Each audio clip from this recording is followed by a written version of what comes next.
Баршаңызға қайырлы күн, қалайсыздар? Бүгін сіздермен жедел респираторлы вирусты инфекция, яғни орысшасы ОРВИ, сол туралы айтатын боламыз. Жалпы бізде ОРВИ дегеніміз не? Ол бізде вирустармен шақырылатын жоғарғы тыныс алу жолдарын зақымдайтын ауру болып табылады. Ол қалай таралады дейтін болсаңыздар, ауа тамшы жолымен ауырған адамнан ауырған адамға ауа арқылы таралатын болып келеді. Жалпы бізде қандай клиникалық белгілері болады? Ең басты белгілер, сол туралы айта кетейін. Ең біріншісі мұрынның ағуы немесе мұрынның бітеруі. Екінші бізде температураның көтерілуі, бірақ жедел респираторлы вирусты инфекция кезінде бізде температура 38-37 сондай аралықта ғана болады. Егер 39 немесе 40 градустан түспей жатса, онда біз басқа да аурулармен диагностика жүргізуіміз керек. Тағы да клиникалық белгілеріне келетін болсақ, ол бізде тамақтың жыбырлауы немесе тамақтың қышуы, соларды жатқызамыз.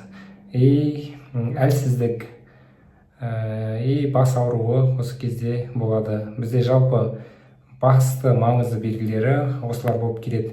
Қалай біз осы ОРВИді анықтаймыз және қалай дұрыс ем жүргізуіміз керек? Біз ОРВИді ең біріншісі анықтайтын осмотр жасау, яғни ОРВИдің клиникалық белгілерін бірден көрген жағдайда міндетті түрде дәрігерге апарыңыздар. Ол жерде осмотр жасап, егер ем дұрыс тағайындалатын болса, ол баланың тез жазылуына, немесе үлкен адам болса тоже тез жазылуына әсерін етеді, және де қосымша пайдасыз дәрілерді қолданудың алдын аласыздар. Қалай диагностика жасайды? Ең бірінші осмотр жасалады, яғни ауыз қуыстарын қарайды, лимфа бездерін қарайды, одан кейін өкпесін, жүрегін тыңдайды, содан кейін барып уже клиникалық диагноз қойылып, лечение тағайындалатын болады. ОРВИ кезінде көп ата-аналар келеді, мысалы біз анализ тапсырсақ деген сияқты. Ол анализ тапсыру ОРВИ кезінде міндетті емес. Егер дәрігер нақты диагнозын қойып лечениясын беретін болса, сол кісіге сеніңіздер және күтіңіздер. ОРВИ кезінде 1-2 күн ішінде осы тұмауға қарсы, вирусқа қарсы дәрілер қолданылады. Егер сол әсерін бермей жатқан жағдайда анализ тапсырсаңыздар болады. Егер жоқ, мен бірден анализ тапсырып, вирусный ма или бактериальный ма анықтаймын десеңіздер, онда сіздерге ең бірінші қажет анализ ол жалпы қан анализі, жалпы зәр анализі және биохимиядан С-реактивті белок деген болады. Соны тапсырсаңыздар болады. Жалпы вирусный инфекция кезде қандай өзгерістер болады дейтін болсаңыздар, ең біріншісі бізде лейкоцит деген болады. Яғни лейкоцит осы бізде вирусный инфекция кезде төмендейді, немесе нормада болуы мүмкін. Бактериальный инфекция болса, ол кезде бізде лейкоциттер жоғарылап кетеді. Екінші бізде нейтрофилдерге қараймыз. Яғни вирусный инфекция кезде бізде нейтрофилдер төмендейді, ал бактериальный инфекция кезде жоғарылап кетеді. Сонымен қоса сойя немесе ЭТЖ деген бар, яғни эритроциттің тұну жылдамдығы деген. Ол осы вирусный инфекция кезде 1-2-3 санға немесе 1-2 мөлшерге жоғарылауы мүмкін. Если бактериальный инфекция болса, ол 2-3 есеге дейін жоғарылап кетеді. Мысалы, нормада 10-15 деп алатын болсақ, ол бактериальный инфекция кезде 30-40-қа дейін баруы мүмкін. Ал одан кейін бізде С-реактивті белок бактериальный инфекция кезінде жоғарылайды, ал вирусный инфекция кезде нормада болады. Жалпы қан анализі бойынша осылай анықтасаңыздар болады. Одан кейін бізде лечениясы қандай болу керек, яғни емдеу жолы. Бізде қазіргі кезде өзім практикамда да көріп жүрмін, көптеген ата-аналар бірден ауырып бастағанда баласының тез жазылуын немесе өздерінің тез жазылуын қалайды, бірден антибиотик ішеді. Ол өте дұрыс емес шешімдердің бірі болып келеді. Неге дейсіздер ғой? Өйткені бізде вирусный инфекция кезде ешқандай антибиотик бізге вирусқа әсер етпейді. Олар основной бізде осы бактериальный инфекция болған кезде қолданылады. Мысалы вирусный инфекция басталды, сіз антибиотик бердіңіз, бірақ та ол балада ешқандай улучшение болмай, одан кейін уже бактериальный инфекцияны емдейтін жолын іздейтін болсаңыз, сол кезде сіз жаңағы берген антибиотиктен де басқа мықты антибиотикті беру керек болады. Сол үшін емдеу жолына өте абай болыңыздар.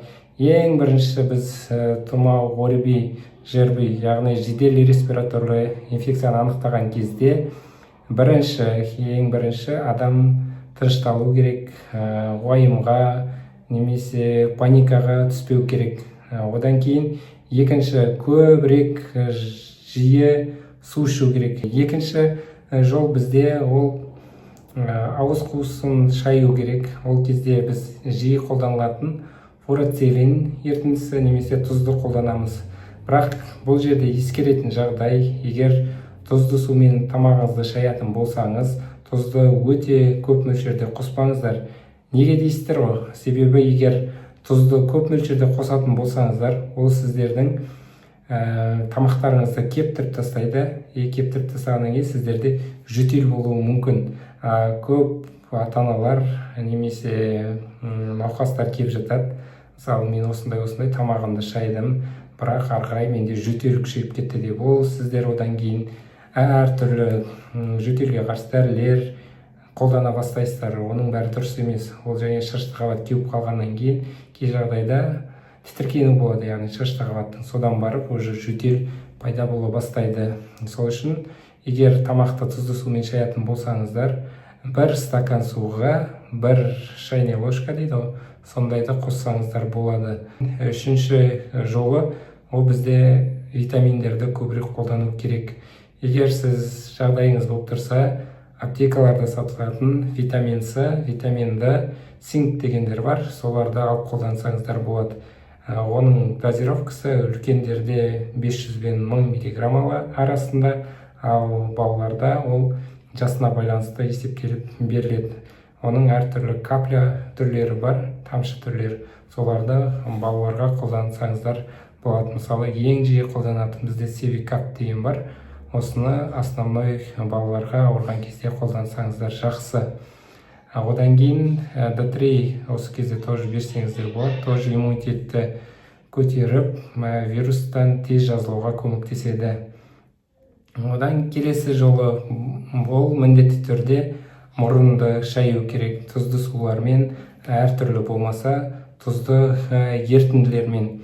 Оған бізде аквамарис, аквалор, әртүрлі мұрын шаятын тұзды ерітінділерді жатқызсақ болады. Егер ондайға жағдайыңыз келмеген жағдайда, просто 0,9% натрий хлорид деген бар, аптекаларда сатылатын, соны сатып алып, сонымен де шайсаңыздар болады. Оны каждый 3-4 сағат сайын шайып отырсаңыздар, өзінің эффектісін тезірек беретін болады. Келесі бізде, егер тамағыңыз ауырып тұрса, ол жағдайда тамақты ауырсынуын басатын әртүрлі бізде соратын таблеткалар болады. Соларды қолдансаңыздар болады. Основной үлкендерде крамидин деген сияқты, стрипсилис деген сияқты, немесе Agicep деген сияқтыларды қолданады. Егер қатты ауырсыну болмаса, ондай дәріге шығындалмасаңыз да болады. Ақырындап жиі су ішіп, витаминдерді қолдансаңыз өзі де кетеді. Егер де температура жоғары болып, әлсіздік күшейе берсе, онда 1-2 күн ішінде уже противовирусный дәрілерді қолдану керек. Біз противовирусный дәріні қолданған кезде де міндетті түрде оның дәлелді базасын қарағандарыңыз дұрыс болады. Мен өзім жиі практикамда қолданатын ол бізде Оселтамивир немесе Тамифлю, Плувир деген дәрілер, ингаверин, олар өз әсерін жақсы көрсетіп келе жатқан дәрілер. Оларды қолданатын болсаңыздар қателеспейсіздер. Мысалға айта кетсем, мысалы Оселтамивир 75 миллиграмм болып келеді. Ол бізде 12 жастан асқан балаларға күніне 1 капсуладан 2 рет, үлкен адамдарға тоже солай 75 миллиграммды күніне 1 капсуладан 2 рет қолдансаңыздар болады. Но ұзақтығы 5 күнге дейін. Одан кейін бізде ауаны жиі желдетіп тұру керек. Егер сіз бір бөлмеде отыратын болсаңыз, ол жерде жиі ауасын алмастырып тұру керек. Себебі жиі ауа алмасқан сайын организмде уже тезірек вируспен күресіп жазылуыңыз тез болады. Міндетті түрде сіздердің ескеретін жағдай, вирусный инфекция кезде антибиотиктер қолданбаңыздар, тек противовирусный дәрілерді қолданғандарыңыз дұрыс. Ауырып бастадыңыздар ма, бірден дәрігерге жүгініңіздер. Өз беттеріңізше ем қолданбаңыздар. Мен сіздерге бүгін ЖРВИ, яғни жедел респираторлы вирус туралы қысқаша айтып кеттім. Егер де басқа да сұрақтарыңыз болса, комментарияға жазсаңыздар болады. Немесе келесі қандай видео түсірсек болады, қандай сіздерге механизмі керек па, или клиникалық белгілері керек па, или емдеу жолдары керек па, сол туралы егер қызықтырса, соны комментарияға жазыңыздар. Ал сәттілік каналыма тіркеліп, қолдап қойыңыздар. Келесі видео қандай тақырыпта түсірсек болады, ойларыңызды төменге жаза кетіңіздер.